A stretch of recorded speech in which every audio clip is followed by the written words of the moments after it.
और खबर बरेली से है। अब बरेली के एम खान अस्पताल का लाइसेंस निलंबित कर दिया गया है। बरेली में न्यूज 18 की खबर का बड़ा असर हुआ। न्यूज 18 पर खबर चलने के बाद में डिप्टी सीएम ब्रजेश पाठक ने संज्ञान लिया पूरे मामले पर। सीएमओ बरेली ने बच्चे के माता पिता के आरोप के आधार पर अस्पताल का लाइसेंस निलंबित कर दिया। अगर आरोप सही पाए जाते हैं तो डॉक्टर और अस्पताल के विरुद्ध बड़ी कार्रवाई की जाएगी। अब अस्पताल में कोई नया मरीज भर्ती नहीं हो पाएगा। जो मरीज एडमिट है उनकी छुट्टी कर दी जाएगी। बरेली के एम खान अस्पताल पर आरोप है कि 2.5 साल के हिंदू बच्चे का जीभ की जगह खतना कर दिया गया। तो देखिए ये पूरा मामला क्या है वो आपको बता देते हैं। तुतलाता था बच्चा, जीभ का ऑपरेशन होना था लेकिन खतना कर दिया गया। आज आए बुआ ही साथ में जो दिखाने लेकर आई थी, वही बुआ आज भी लेकर आई। मैं ओटी में था तो बुआ ने आगे मुझे ओटी में बताया कि मैं उस बच्चे को लेकर आई हूँ जिसको आपको मैं दिखाया था। वो सर्कमसिजन करना तो चेक कर रहा था। चेक करने के बाद में मैंने बुआ से कहा कि भाई आप कंसेंट ले लो बच्चे के अटेंडमेंट में। कंसेंट लेने के बाद में हम लोगों ने बच्चे को अंदर लिया, दवाइयाँ लिख कर दी, सर्कमसिजन कर दिया। बच्चा जब बाहर निकला तो इन लोगों ने ये कहना शुरू किया कि भाई हम तो सूचना कटवाने आए थे, हम खतना कटवाने आए ही नहीं थे। तो अब ये कंफ्यूजन इनको पहले से कुछ था कि हमें सूचना और खतने में कोई फर्क नहीं है या क्या है, ये मैं नहीं कह सकता। उन्होंने खतना कर दिया इसका। नहीं ना, मैंने ये कही थी सूचना कटवाने तो पर्चा बनवाया था। मेरे को बताया नहीं, उन्होंने कर दिया। नेकर पहना के लाए थे, यहाँ लेटा दिया। मैं नीचे बैठी, बाद में बुला के लाए, बोले इससे दर्द ना हो तो मतलब तो हम समझे नशे का। इन्होंने बताया नहीं, खतना कर दिया उन्होंने। और ज्यादा जानकारी के साथ में बरेली से संवाददाता चितरंजन जुड़ गए हैं। चितरंजन, न्यूज 18 की खबर का एक बार फिर से बड़ा असर हुआ है। लाइसेंस सस्पेंड कर दिया गया है, लेकिन अभी तक की जांच में क्या जानकारी मिल पाई है? क्या ये सोची समझी साजिश थी या कोई लापरवाही? ये पूरा मामला बरेली के एम खान हॉस्पिटल का था। इस हॉस्पिटल में बच्चे के परिजन जो है तुतने का ऑपरेशन कराने आए थे और उसके बाद उसका खतना कर दिया गया था। इस मामले में परिजनों ने और हिंदूवादी संगठनों ने आरोप लगाया था कि जबरदस्ती इन्होंने हिंदू से मुस्लिम बना दिया। इस मामले में ब्रजेश पाठक ने संज्ञान लिया था डिप्टी सीएम ने, और उसके बाद कार्रवाई करते हुए इसमें सीएमओ बरेली ने एक पैनल बनाया था जिसमें जांच प्राथमिक जो जांच हुई थी शुरुआत की, उसमें जांच में ये सामने आया था कि अस्पताल के प्रशासन की लापरवाही सामने आई थी, जिसके चलते अस्पताल का लाइसेंस सस्पेंड कर दिया गया है। कोई भी ओपीडी नहीं चालू की जाएगी और ना ही कोई भी मरीज एडमिट किया जाएगा, और वहां जो एडमिट अस्पताल में मरीज हैं उनको भी शिफ्ट कराया जाएगा। इस मामले में अभी जांच और होना बाकी है। इसमें अगर जांच शामिल होती है, इसमें ये आरोप सिद्ध हो जाते हैं तो इनके खिलाफ कार्रवाई होगी, एफआईआर भी दर्ज होगी। जी, तमाम जानकारी साझा करने के लिए बहुत शुक्रिया चितरंजन आपका।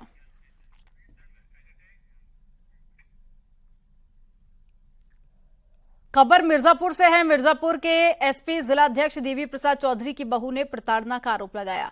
बहू ने एसपी जिलाध्यक्ष के बेटे पर प्रताड़ित करने का आरोप लगाया है। देवी प्रसाद चौधरी की बहू ने ट्विटर पर अखिलेश यादव सहित तमाम नेताओं से मदद की गुहार लगाई। तो वहीं मिर्जापुर के एसपी जिलाध्यक्ष देवी प्रसाद मौर्य ने बहू के आरोपों को खारिज कर दिया। कटरा कोतवाली क्षेत्र का ये मामला है।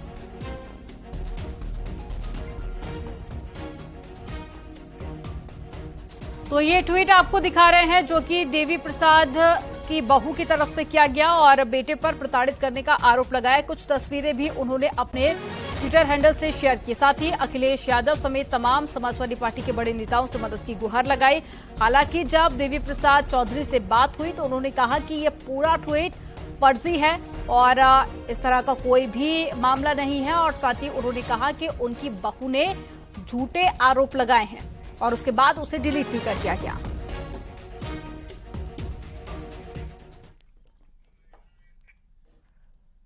गोरखपुर में चलती कार में अचानक से आग लग गई। ड्राइवर और कार मालिक ने राहगीरों की मदद से किसी तरह से गाड़ी से कूदकर अपनी जान बचाई। सूचना पर पहुंची फायर ब्रिगेड ने आग पर काबू पाया और आग से कार पूरी तरह से जलकर राख हो गई है।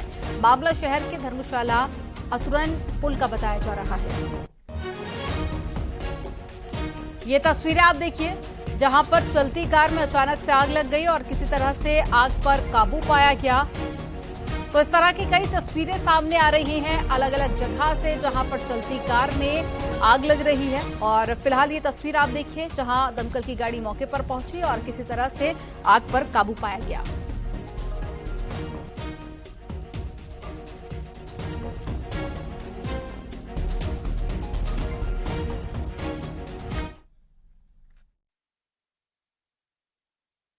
चलते चलते जो है आग जो है लग गया। तो आगे बाइक से लोग जा रहे थे, उन्होंने बताया कि आगे जो है धुआं फेंक रहा है।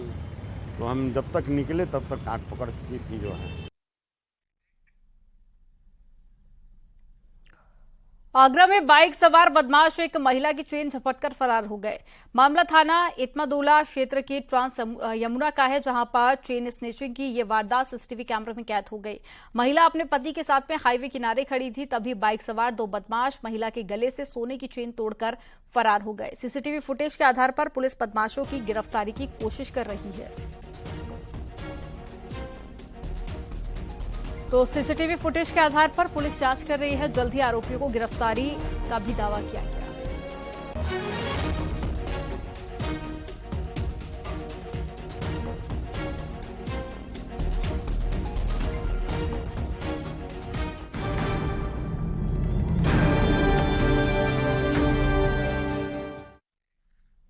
औरैया की भगवतीपुर के पास में पुलिस और गौ तस्करों से मुठभेड़ हो गई। इस मुठभेड़ में एक गौ तस्कर शादाब पुलिस की गोली लगने से घायल हो गया और अल्ताफ रजा नाम के बदमाश को पुलिस ने गिरफ्तार कर लिया, जबकि फरार गौ तस्कर की तलाश की जा रही है। 4 ऐसे गौ तस्कर जो कि फरार हो गए। गौ तस्करों से पुलिस ने 38 गौवंश से भरा हुआ ट्रक के साथ अवैध असले भी बरामद की है। इनको नियमानुसार सुपुर्द करके इसमें 611/23 थाना कोतवाली जनपद औरैया के इसमें अभियोग पंजीकृत किया गया। 358 गोवध और पशु क्रूरता 307 आईपीसी में अभियोग पंजीकृत किया गया।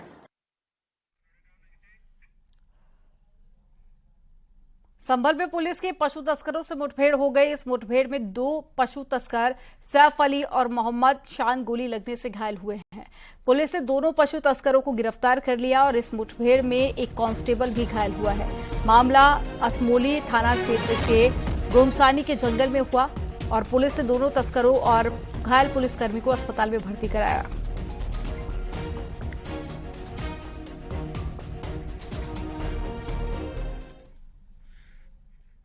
ये यहाँ पर एक कोई बड़ी घटना को अंजाम देने के लिए आए हुए हैं, तो पुलिस के द्वारा इनकी घेराबंदी की गई। जब इनको सरेंडर करने के लिए कहा गया तो इनके द्वारा पुलिस के ऊपर फायर किया गया, जिसमें हमारे एक कांस्टेबल के हाथ में घायल हुआ है, उसके चोट लगी है। इन दोनों के पैर में गोली लगी है। इन दोनों को अरेस्ट किया गया है।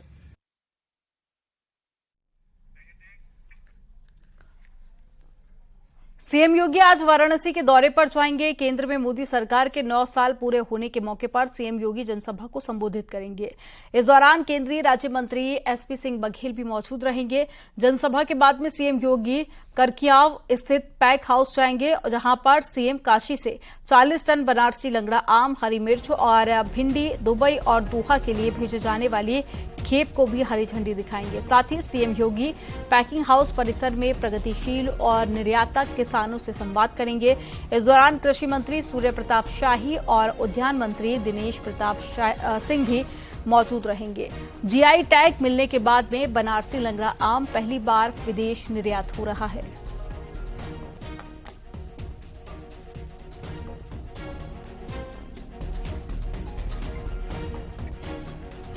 तो वाराणसी के दौरे पर रहेंगे मुख्यमंत्री योगी आदित्यनाथ। जनता को संबोधित भी करेंगे। इसके अलावा कुछ बड़ी सौगात भी देंगे, किसानों के साथ बातचीत भी करेंगे और साथ ही जो खेती होती है यूपी में, वाराणसी में उनकी कुछ खास जैसे कि हरी मिर्च और साथ ही लंगड़ा आम, इनको विदेशों के लिए रवाना भी करेंगे।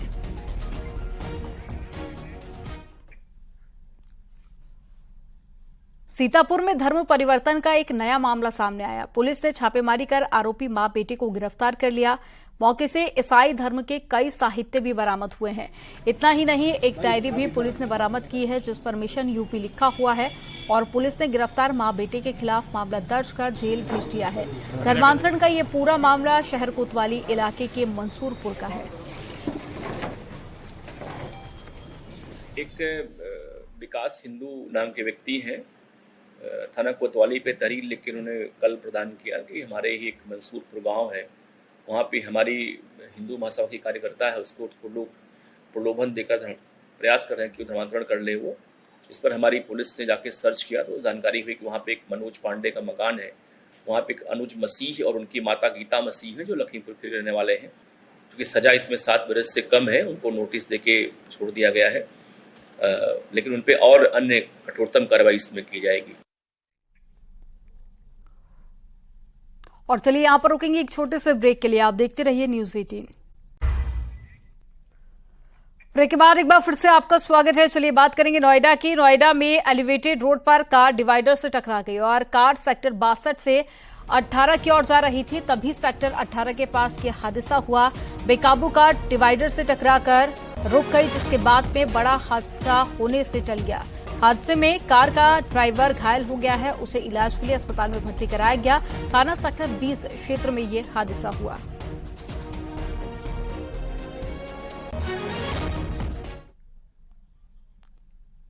आगरा में तो पक्षों में शराब पीने को लेकर कहासुनी हुई और झगड़ा हो गया। कहासुनी इतनी ज्यादा बढ़ गई कि खूनी संघर्ष हो गया।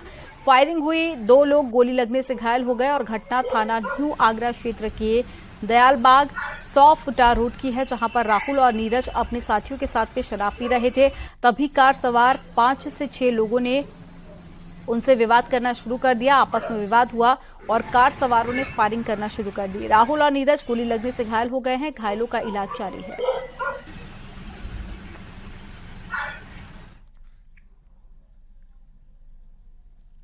फिल्म अभिनेत्री सारा अली खान उज्जैन में बाबा महाकाल के दर्शन करने के लिए पहुंची और नंदी हॉल में लाल गुलाबी साड़ी पहने बैठी सारा अली खान शिव की भक्ति में लीन दिखी।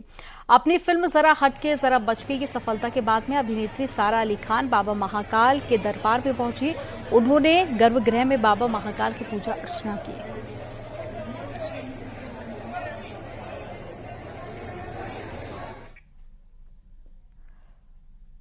मानसून की पहली बारिश ने गंगा समेत बरसाती नदियों में भी अपना असर डाला है, जिसके चलते आम जनजीवन प्रभावित हुआ है। ऋषिकेश और आसपास के क्षेत्र में बारिश ने बरसाती नदियों को भी उफान पर ला दिया है, जिसकी चपेट में कई गाड़ियां भी आ गई हैं। साथ ही सड़कों पर बहता पानी नदियों का रूप लेता हुआ नजर आ रहा है। हालांकि अभी गंगा वार्डिंग लेवल से नीचे बह रही है, लेकिन पहाड़ों पर हो रही बारिश के चलते गंगा की घाट पर पानी पहुंचना शुरू हो गया है।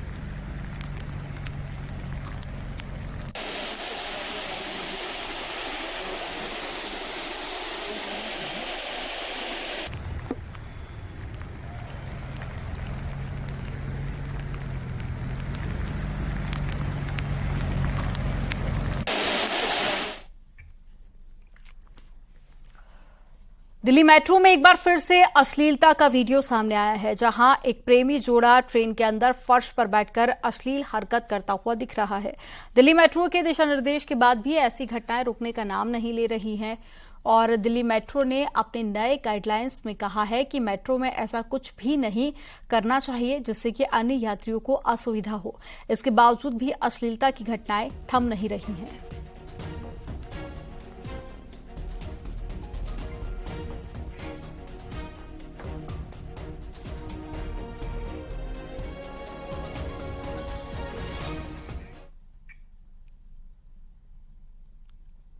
और चलिए यहां रुकेंगे एक छोटे से ब्रेक के लिए। खबरों का सिलसिला आगे भी जारी रहेगा।